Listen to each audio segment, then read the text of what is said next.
Voici ma boîte magique. Alors, il faut l'ouvrir. Mais pour l'ouvrir, il faut enlever cette pièce transversale. Et pour ça, il faut faire le code. Donc on va afficher le code 4 0 6 et 4. À partir de là, on appuie ici, hop, on tire ça et on peut ouvrir la boîte. Donc on voit ici le guide à l'intérieur, comme ça c'est facile à mettre et à enlever.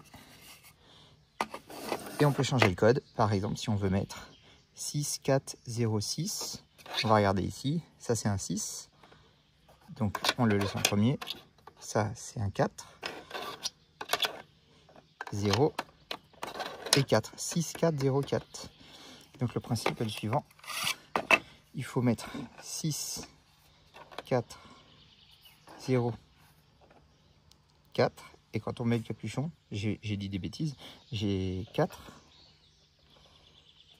6, 0, 4, donc on voit que tous les traits sont alignés, et quand ça va rentrer dans la boîte. Alors heureusement, c'est guidé dans la boîte supérieure, parce que sinon ça bouge et c'est un peu galère.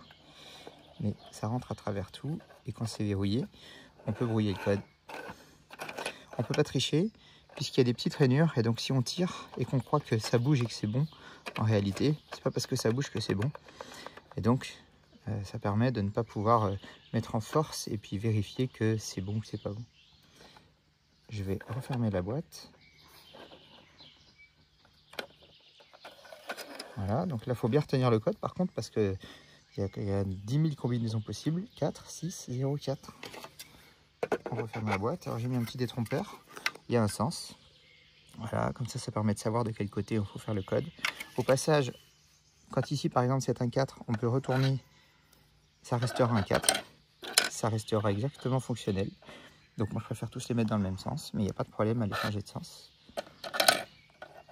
Et donc 4, 6, 0 et 4. On ferme la boîte, on verrouille. Et on brouille le code. Et ça y est, on ne peut plus l'ouvrir.